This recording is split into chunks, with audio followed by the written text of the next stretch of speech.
Good day, ma'am. I'm Benson A. Oliva, BSN1 Block 2, Performance Task on Biology.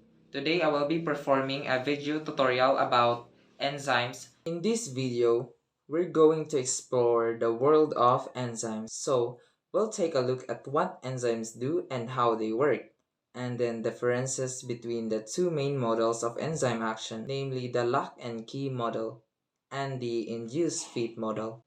Before we get to enzymes themselves, though, we first of all need to understand why enzymes are so important to us. The key reason is that in order for a living cell to function properly, it has to carry out a huge number of chemical reactions every second of every day. But the problem is that most of these chemical reactions are naturally quite slow. The most obvious way is to increase the rate of reaction would be to increase the temperature, but this runs into a few problems and make it unfeasible. For example, it can require a huge amount of energy to keep an entire organisms very warm, and those high temperatures can also damage our cells. Most importantly, though, high temperatures would also speed up non-useful reactions that we don't want to happen.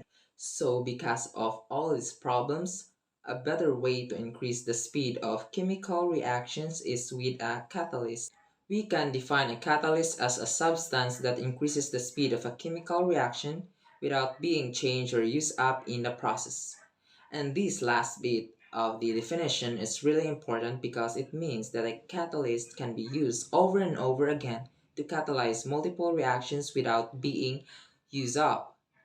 Now, the word catalyst is a general term that you might see in chemistry as well, but an enzyme is a particular type of catalyst that is made by living organisms, and so we sometimes call them biological catalysts.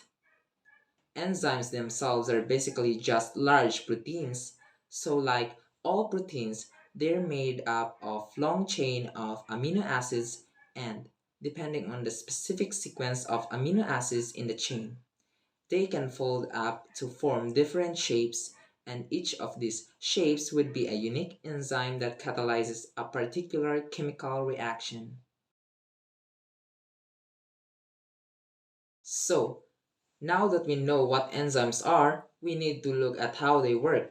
If you think about chemical reactions, they often involve taking a reactant, which in biology we can call a substrate, and breaking it apart into smaller pieces, which we can call products. And the reverse is also very common with chemical reactions joining together multiple substrate into a single product. The important thing to remember is that all enzymes do in these cases speed up of the process, and to do this, they have a special region called an active site, which is a part of the enzyme with a unique shape that's complementary to the substrates of the reaction. And this point is really important.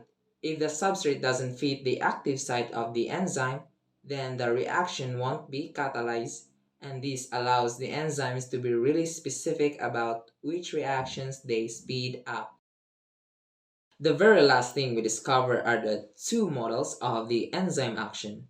So the original lock and key model and the more realistic induced fit model. At first, scientists thought that this substrate had to fit perfectly into the active site, just like how a key fits perfectly into a lock, hence the name lock and key model. However, we now know that the enzyme actually changes shape slightly as it bends to the substrate so they can fit together more perfectly. In exams, you want to describe this by saying that the active site is complementary to the substrate. If you want, you can think of the induced fit model kind of like putting your hand into a rubber glove. The rubber glove hasn't a perfect fit for your hand to start with, but when you put your hand in it, it molds around your hand and becomes a perfect fit. And that's all for today's video tutorial. I hope you learned something from my video. Thank you for watching.